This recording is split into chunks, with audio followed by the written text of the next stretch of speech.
Hello, and welcome to The Bard's Truth with your host, the Green Bard. This is Dragon Bonds 2, Voyage to Drogon's Victory. This is part 2 in my series on Dany and her bonds to her 3 dragons, focusing on the events of A Clash of Kings. Back in 2020, I did a series on Dany and her bond to and hatching of her dragons in A Game of Thrones.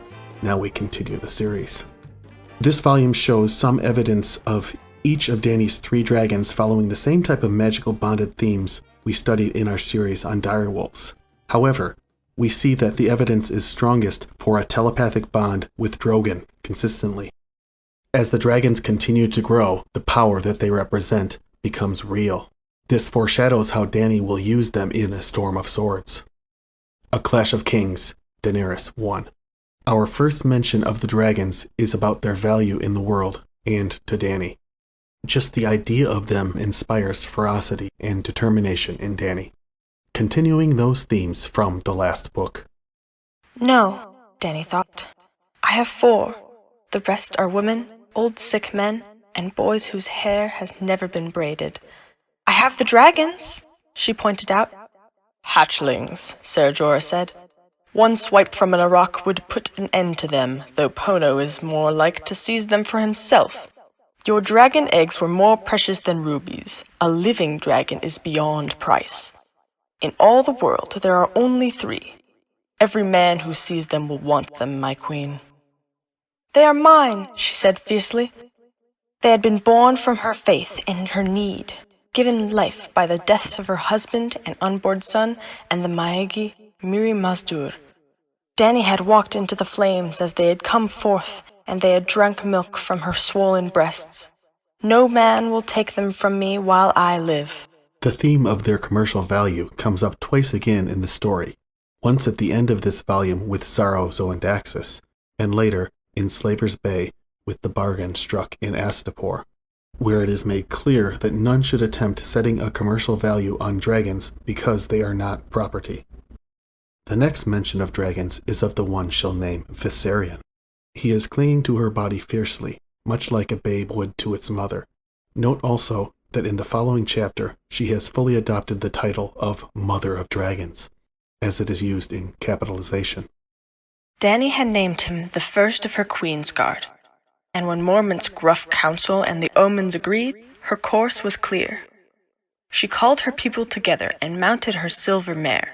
Her hair had burned away in Drogo's pyre, so her handmaids garbed her in the skin of the Hurkar Drogo had slain, the white lion of the Dothraki Sea. Its fearsome head made a hood to cover her naked scalp, its pelt a cloak that flowed across her shoulders and down her back. The cream-colored dragon sunk sharp black claws into the lion's mane and coiled its tail around her arm, while Ser Jorah took his accustomed place by her side. We follow the comet, Dany told her Khalasar.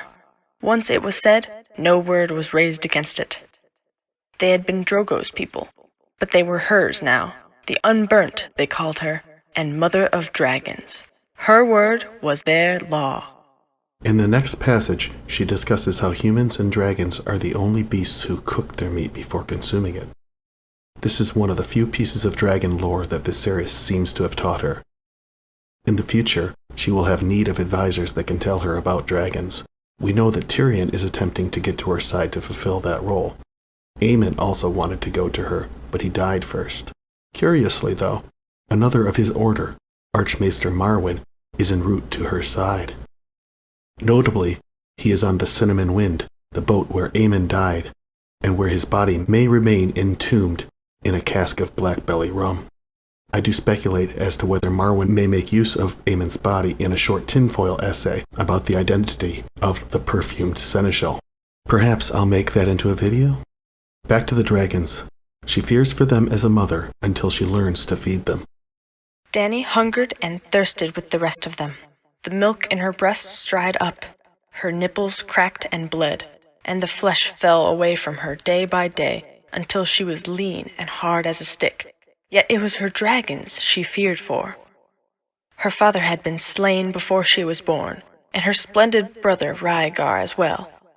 Her mother had died, bringing her into the world, while the storm screamed outside. Gentle Sir Willem Darry, who must have loved her after a fashion, had been taken by a wasting sickness when she was very young. Her brother Viserys, Khal Drogo, who was her sun in stars, even her unborn son, the gods had claimed them all. They will not have my dragons, Dany vowed. They will not. The dragons were no larger than the scrawny cats she had once seen skulking along the walls of Magister Illyrio's estate in Pentos, until they unfolded their wings. Their span was 3 times their length, each wing a delicate fan of translucent skin, gorgeously colored, stretched taut between long, thin bones. When you looked hard, you could see that most of their body was neck, tail, and wing. Such little things, she thought, as she fed them by hand. Or rather, tried to feed them, for the dragons would not eat. They would hiss and spit at each bloody morsel of horse meat, steam rising from their nostrils. Yet they would not take the food, until Dany recalled something Viserys had told her when they were children. Only dragons and men eat cooked meat, he had said.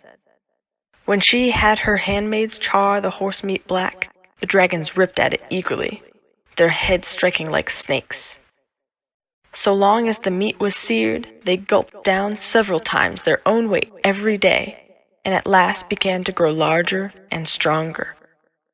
Dany marveled at the smoothness of their scales and the heat that poured off them, so palpable that on cold nights their whole bodies seemed to steam. It's poignant how she worries for them, having experienced so much loss in her life, and how tiny they are before she learns to feed them. After that, though, they grow quickly and prosper with plentiful horse flesh in the red waste as the Khalasar withers and dies. Next, notice how she seems to give equal attention to them as well, choosing to have one dragon near her each day. Little things like this are important in showing Dany's character and the personality development of the dragons. We also get a little more of the dragon lore that she learned from her brother. The Conqueror's 3 dragons are Balerion, Meraxes, and Vhagar, named for Valyrian gods. Each evenfall as the Khalasar set out, she would choose a dragon to ride upon her shoulder. Iri and Jiki carried the others in a cage of woven wood slung between their mouths, and rode close behind her, so Dany was never out of their sight.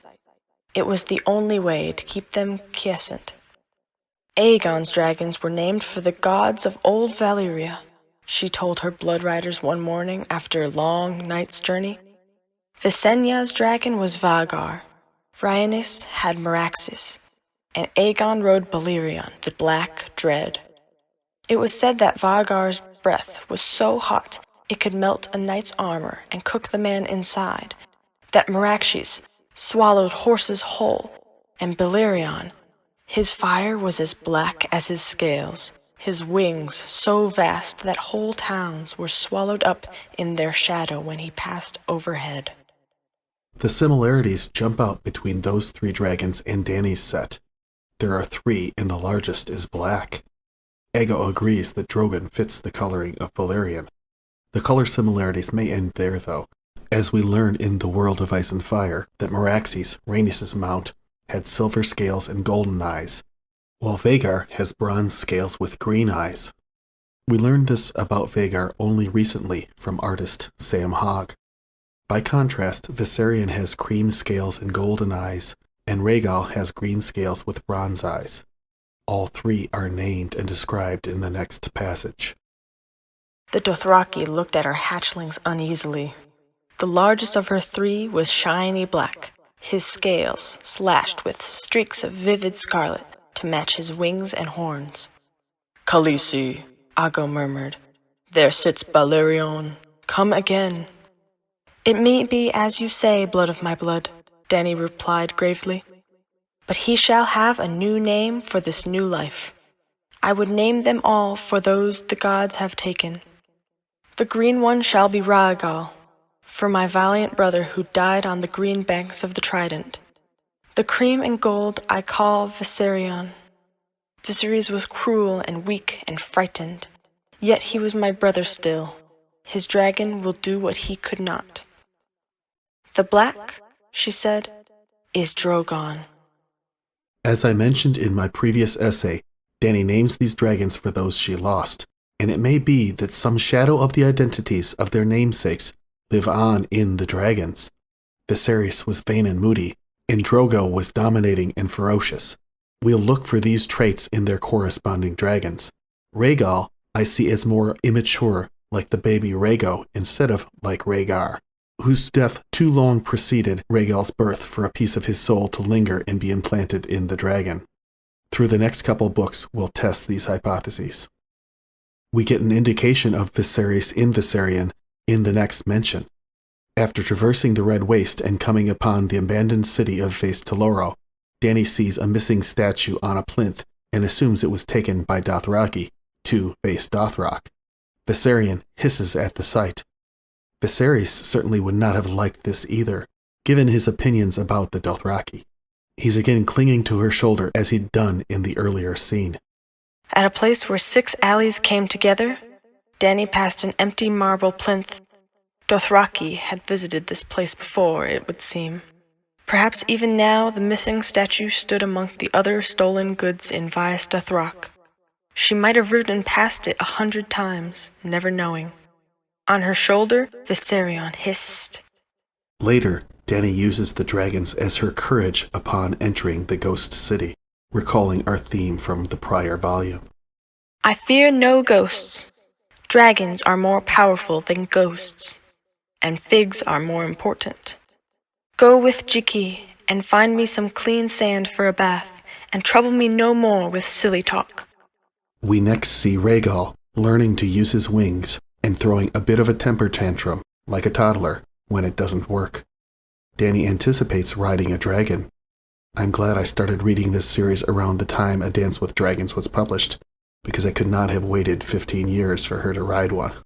Across the tent, Rhaegal unfolded green wings to flap and flutter a half-foot before thumping into the carpet.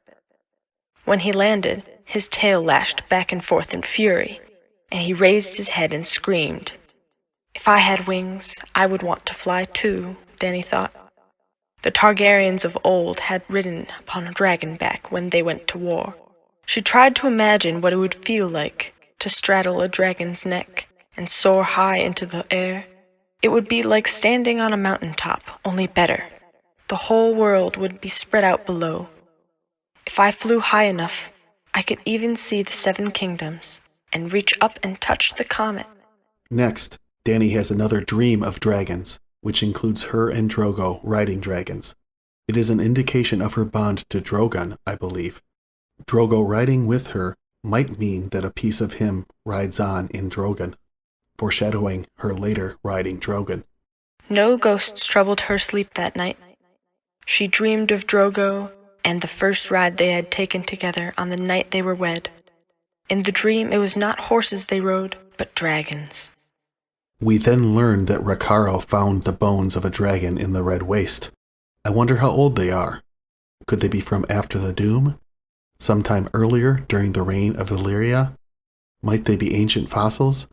Or more recent, perhaps even being the bones of the Cannibal, a large dragon of Dragonstone during the Dance of the Dragons? If so, we might learn more about that in Fire and Blood Part 2. Rakharo was the first to return. Due south, the Red Waste stretched on, he reported, until it ended on a bleak shore beside the poison water. Between here and there lay only swirling sand, wind-scored rocks, and plants bristly with sharp thorns. He had passed the bones of a dragon, he swore, so immense that he had ridden his horse through its great black jaws. Other than that, he had seen nothing. Finally, the chapter ends with 2 men and a woman coming from Qarth to seek dragons. They are very interested, just as Jorah had expected. The woman in the lacquered wooden mask said in the common tongue of the 7 kingdoms, I am Quaithe of the Shadow. We come seeking dragons. Seek no more, Daenerys Targaryen told them. You have found them. Thanks to all the terrific artists who let me use their work on this YouTube video.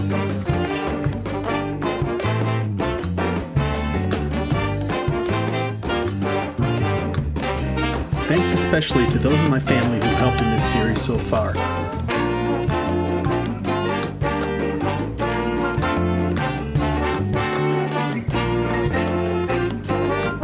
If you enjoyed this content, you can also consider supporting us on Patreon.